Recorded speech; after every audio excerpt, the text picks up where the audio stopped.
था। मैं थायराइड की प्रॉब्लम को पिछले 7 साल से फेस कर रही हूँ और उसके लिए थायरानॉम 125 mg ले रही हूँ। थायराइड मेरा कभी भी स्टेबल नहीं हुआ है, हमेशा ज़्यादा ही रहा है, जिसकी वजह से मुझे मॉर्निंग में जब उठती हूँ तो मुझे स्टिफनेस रहती है, जॉइंट पेन रहते हैं अभी से ही। और उसके अलावा भी ज़रा सा वॉक करूँगी तो मुझे थकान शुरू हो जाती है, कुछ भी काम करूँगी, ज़्यादा देर तक खड़ी रहूँगी तो मुझे थकान शुरू हो जाती है। और उसके अलावा मेरा वेट भी काफ़ी गेन होता जा रहा है। कम खाने के बावजूद भी मेरा वेट जो है ओवर ही हो रहा है, ना कम नहीं हो पा रहा है। तो मैं बस यही चाहती हूँ कि मेरा ये थायराइड लेवल जो है वो स्टेबल हो जाए और ये जो मेडिसिन मेरी चल रही है वो किसी तरह से ख़त्म हो जाए, क्योंकि मैंने जहाँ तक सुना है थायराइड की जो मेडिसिन है वो लाइफ लॉन्ग लेनी पड़ती है।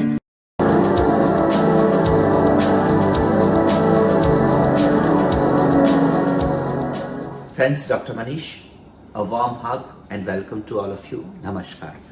मैं आज आपको हाइपोथायराइडिज्म के ऊपर एक बहुत ही यूजफुल वीडियो दूंगा। ये वीडियो अनकट अनबायस्ड है बिकॉज ये मेरे अपने एक्सपीरियंसेस, मेरे क्लिनिकल प्रैक्टिस से और डिराइव्ड मेडिकल नॉलेज के अंतर्गत मैं आपको बताऊंगा। It is not coming from the institutional theories. इसको जरूर सुनिएगा क्योंकि ये आपके लिए बहुत यूजफुल रहेगा, स्पेशली मेडिकल प्रैक्टिशनर आयुष के और मेडिकल ट्रीटमेंट्स में इंटरेस्ट लेने वाले सभी के लिए ये टॉपिक बहुत यूजफुल रहेगा।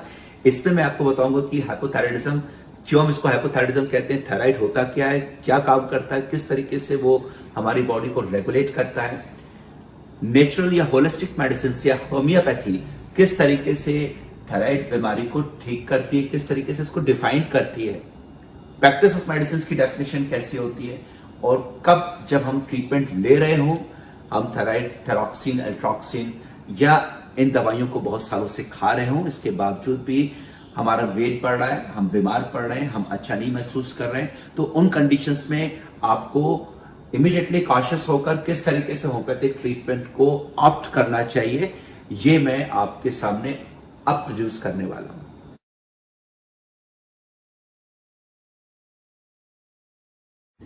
फ्रेंड्स, हाइपोथायराइडिज्म को मैं दो पॉइंट ऑफ व्यू से एक्सप्लेन करूंगा जो आपके लिए बहुत इंपॉर्टेंट होगा। एक प्रैक्टिस ऑफ मेडिसिन से और एक होम्योपैथिक थेरापेटिक से।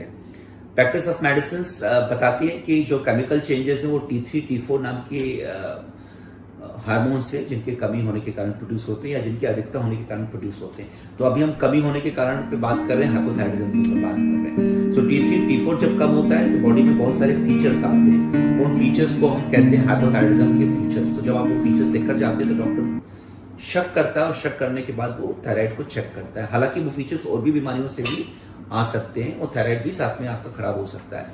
सो it is not the only reason behind the medical feature. क्योंकि थायराइड ग्लैंड्स न्यूरो, आपके ब्रेन, आपकी सोच, आपके माइंड से भी जुड़ा हुआ है। इसके अलावा आपकी ग्रंथियों से इसका शरीर से संबंध होता है। So that's why it is one of the important part to regulate neuroendocrinal as well as being regulated by neuroendocrinal systems. So brain, हम क्या सोचते हैं, क्या खाते हैं, किस तरीके से रहते हैं, क्या एनवायरमेंट है, कौन सा मौसम है, ब्रेन ने स्टिमुलस लिया, हाइपोथैलेमस तक पहुंचाया, हाइपोथैलेमस ने उन स्टिमुलस को, एनवायरमेंटल स्टिमुलस, आपकी स्ट्रेस रिलेटेड बहुत सारे स्टिमुलस को उठाया, आपके मैक्रोकॉज्म मैक्रोकॉज्म दोनों में से उठाया और फिर उसने आपकी पिट्यूटरी पे TSH रेगुलेटर हार्मोन सीक्रेट किया। उसको हाइपोथैलेमस इज अ माइंड और brain part, pituitary is a gland in between, that is called neuroendocrinal interface, और थायराइड ग्लैंड जो कि बॉडी का पार्ट है, जो बॉडी के सेल्स के लिए रिस्पॉन्सिबल है।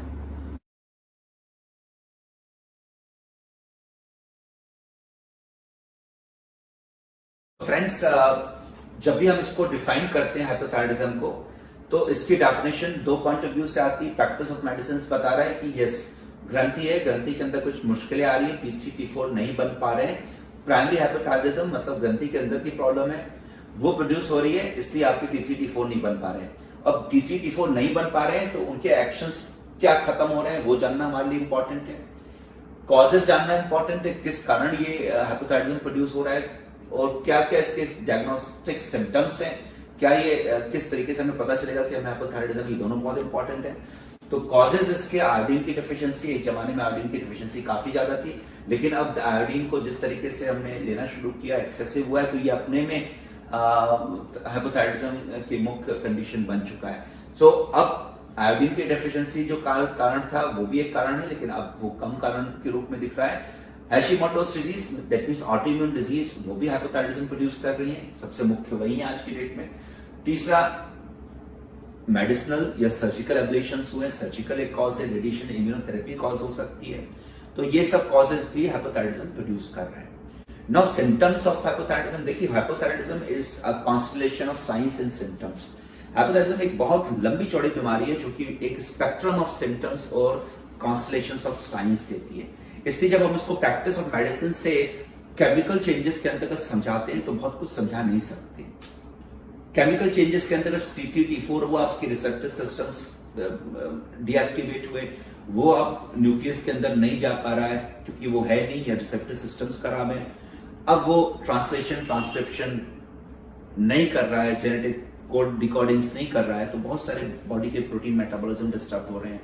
बॉडी थकी थकी महसूस हो रही है, आप कमजोर महसूस करेंगे, लिबिडो आपकी कम होगी, आपकी बॉडी में पेन होगा क्योंकि बहुत सारे एंजाइमेटिक एक्शंस हैं जो कि डिस्टर्ब हुए हैं, तो कहीं ना कहीं न्यूरॉन्स भी अफेक्टेड हो रहे हैं, तो न्यूरोपैथिक पेन होगा। आप रात में सोएंगे तो आपके पैरों में नसें खींचेंगी, बोलेंगे आप पिंडली, पैरों की तरफ आपको दर्द हो रहा है, मीठा मीठा रात भर दर्द होगा, आपको पता नहीं चलेगा आपको क्यों दर्द हो रहा है। ये भी थायराइड के सिम्टम्स हैं। साइकोसिस प्रोड्यूस होती है। ऐसा देखा गया है कि जो थायराइड है हालांकि T3 T4 से जुड़ा है, लेकिन इसकी कमी होने के बाद साइकोसिस प्रोड्यूस होती है। साइकोसिस में दोनों ही चीजें, मानिया भी हो रही है, डिप्रेशन भी हो रहा है। पेशेंट को रोने की इच्छा करेगी, पेशेंट का दिल नहीं लगेगा, वो काफी थका महसूस करेगा, सुबह उठेगा तो एनर्जी लेवल्स बहुत डाउन होंगे उसके। तो ये जितने भी फीचर्स हैं ये एक तरह के सिम्टम्स में आते हैं। साइंस के रूप में जब हमें दिखाई देता है तो देखते हैं कि पेशेंट मोटा हो रहा है, वेट कम नहीं कर पा रहा है, उसमें उसके लिपिड लेवल्स भी ज्यादातर बढ़े रहते हैं, स्किन में कालापन आता है, स्किन में दाग धब्बे होते हैं, बाल पतले होते हैं, गंजा होने लगता है।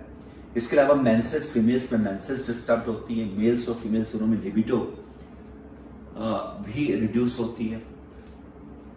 तो ये इसके साइंस हैं और कुछ इसके सिम्टम्स हैं। तो सिम्टम्स को अंडरस्टैंड करने के लिए होलिस्टिक मेडिसिन ज्यादा बेहतर है, क्योंकि symptoms is a presentation of A personality. तो जब हम पर्सनालिटी की बात करते हैं तो हम ये बात समझ पाते हैं प्रैक्टिस ऑफ मेडिसिन के अलावा होलिस्टिक मेडिसिन से कि एक व्यक्ति की जो पर्सनालिटी होती है वो किस तरीके से एक थायराइड बीमारी को जन्म दे सकती है। That means mind influence on the body, that means your mind processes, mind attributes have changed the body and the body changes is produced some kind of discrepancy which has come in the form of T3 T4 disturbances or hypothyroidism. So when we speak of holistic medicines, we take the attributes of your mind, we take the attributes of physical disease, and then we find out the best therapeutic code in the form of homeopathic medicines, and that treats both the body and the mind, and that's why it is called mind-body healing. Together with the counseling and long-term case taking, जब हम किसी patients की mind body heal करते हैं homeopathic drug से और case taking उसकी लेते हैं, तो वो पूरी तरीके से उसका HPT axis, hypothalamic, that is mind axis, body axis, जिसमें पिट्यूटरी अपने में ग्लैंड काम कर रहा है, थायरॉक्सिन, थायराइड ग्लैंड्स, ये बॉडी के एक्सेस है और बॉडी पे किस तरीके से ये रिफ्लेक्ट करेगा ठीक होने के बाद या नहीं ठीक होने के बाद, ये बॉडी के एक्सेस है। तो इसको हम रिकवर करते हैं, माइंड को रिकवर करते हैं, इसलिए इसको हम होलिस्टिक मेडिसिन कहते हैं। तो यहाँ पे होलिस्टिक मेडिसिन आपके लिए इंपॉर्टेंट है, क्योंकि जब भी हम इसको होम्योपैथिक थेरापेटिक्स के अंतर्गत ट्रीट करते हैं तो हम माइंड बॉडी एक्सेस को ट्रीट करते हैं और रिजल्ट्स आपके साथ एंड सस्टेन बेनिफिट के रूप में काफी सालों तक चलते हैं। तो उसको हम कहते हैं जड़ से हमने आपका इलाज किया है। दैट्स व्हाई दोस्तों ये इंपॉर्टेंट है आपके लिए कि आप इस सब बात को समझें कि thyroid is not only a disease which is limited to the gland and limited to the chemistry. It is more than that, and once we take into consideration of mind body thyroid excess, then the holistic treatment is the only methodology of and sustained or long term treatment result giving medicines. दोस्तों सबसे important बात है कि जब आप thyroid के doctor के पास आते हैं तो उसके पास थायराइड की दवाई देने के अलावा कोई दूसरा तरीका नहीं होता है, और वहां पे आपके पास कैच है, क्योंकि आप 1-2 साल अच्छा महसूस करते हैं, TSH लेवल कंट्रोल में आने लगता है, आपको लगता है सब कुछ हो गया, लेकिन body is not a chemistry, body is more than a chemistry. आपके माइंड के सिम्टम्स, आपकी और जो बेसिक प्रॉब्लम्स थी, जिसको हम कहते हैं जड़ अपनी जगह थी, ऊपर का पेड़ कटा हुआ था, जड़ में वापस पानी गया, ऊपर का पेड़ उग गया। इसलिए पहले 1-2-3 महीने 1 साल तक आपको रिजल्ट्स अच्छे मिलेंगे, लेकिन फिर 2-3 साल में आपकी बॉडी मोटी होती है, आपके पैर धीरे धीरे करके दर्द करना शुरू करते हैं, न्यूरोपैथिक चेंजेस आते हैं, हार्ट बड़ा होने लगता है, पाल्पिटेशंस, साइकोसिस, इनफर्टिलिटी, लिबिडो डिस्टर्ब होना, आपके दैनिक कार्यों में प्रॉब्लम आना, ये सब शुरू हो जाता है। तो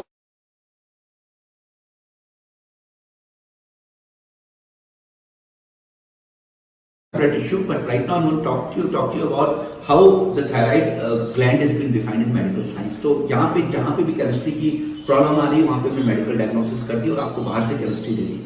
लेकिन होलिस्टिक मेडिसिन, जिसको हम आयुष कहते हैं, इनके थॉट प्रोसेस इस बीमारी के लिए डिफरेंट है। बीमारी की जो एक्सप्लेनेशन है या बीमारी के जो क्लिनिकल फीचर्स है, दोनों पद्धतियों में सेम है। उसको हम कहते हैं प्रैक्टिस ऑफ मेडिसिन, लेकिन उनको डिफाइन करने की उनकी एटियोलॉजीज होलिस्टिक मेडिसिन अलग पॉइंट ऑफ व्यू से रखती है, एलोपैथिक अलग से करती है। एलोपैथिक जिसको मॉडर्न मेडिसिन या वेस्टर्न मेडिसिन या कन्वेंशनल मेडिसिन या मैंडेटेड मेडिसिन कहते हैं, जो कि मैंडेटेड क्योंकि आज की डेट में सबसे ज्यादा उसको चुना जा रहा है। इंफ्रास्ट्रक्चर स्ट्रॉन्ग है, फार्माकोलॉजी स्ट्रॉन्ग है, रिच कंट्रीज से आ रही है, उसकी मार्केटिंग है, लोग उसकी तरफ जा रहे हैं, तो it is called mandated medicine. इसमें इस बात में माना जाता है कि कोई चीज प्रॉब्लम बाहर से, उसको बाहर से ठीक किया जा सकता है। होलिस्टिक मेडिसिन में आयुष को इंडिया ने प्रेफरेंस दी है। आयुष एक जैसे इसलिए रखे गए क्योंकि आयुर्वेदिक, होम्योपैथी, यूनानी, सिद्धा ये एक जैसा है, क्योंकि ये मान के चलता है कि आपकी बीमारी अंदर से पैदा हो रही है और इसको अंदर से ठीक किया जा सकता है। हालांकि आयुष में होम्योपैथी एंड आयुर्वेदा या सिद्धा, यूनानी ये थोड़े से सेपरेट अपने थॉट प्रोसेस में, क्योंकि माइक्रोपैथी एंड मैक्रोपैथी, तो आयुर्वेदा, सिद्धा, यूनानी मैक्रोपैथी से मतलब इसमें मॉलिक्यूलर एक्शन है दवाई का। होम्योपैथी में माइक्रोपैथी है क्योंकि इसमें मॉलिक्यूलर ना के बराबर है। योगा में मॉलिक्यूल्स नहीं है, ये mind body spirit, that means आपके माइंड जो कि ब्रेन से ऊपर है, बॉडी, माइंड बॉडी को इन्फ्लुएंस कर सकता है। और माइंड को क्या इन्फ्लुएंस करता है? मन को इन्फ्लुएंस करता है हमारी स्पिरिट, हमारे तत्व। तो ये जो स्पिरिट माइंड बॉडी एक्सेस है, ये योगा का बहुत इंपॉर्टेंट पार्ट है, होम्योपैथी का भी एक इंपॉर्टेंट पार्ट है। और ये दोनों ही माइक्रोपैथीज कुल मिलाकर आपस में मिलकर बहुत अच्छा एक्शन करती हैं बॉडी पे। और आयुर्वेदिक मेडिकेशंस एलोपैथिक मेडिसिन के अंतर्गत काफी अच्छा एक्सप्लेन किया जा सकता है दोनों मॉलिक्यूल्स से।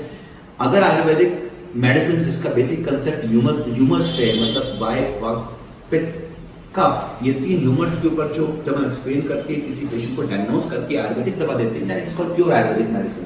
लेकिन आज की डेट में जिस तरीके से आयुर्वेदिक मेडिसिन का काढ़ा और अलग अलग चीजें बनाई जा रही हैं, it is based upon the principle of chemistry of medical science, pharmaceutical industry, antioxidants, anti infective agents.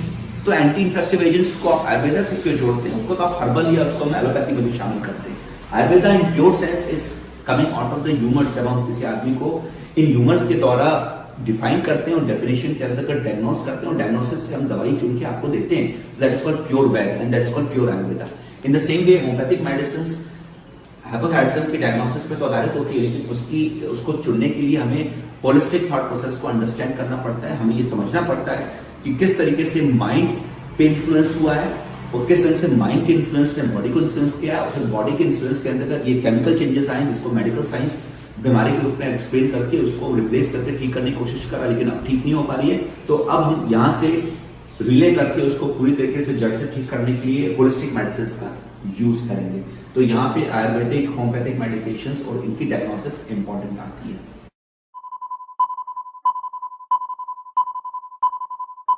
So I'm sure that you will understand the advice here. Take out everything out of this advice. Everything is practical, coming from my heart, from my team, completely and directly to you. I'm sure that you have learnt a lot. And अब मैं आपको विदा कहता हूँ, नमस्कार, I'll come back again.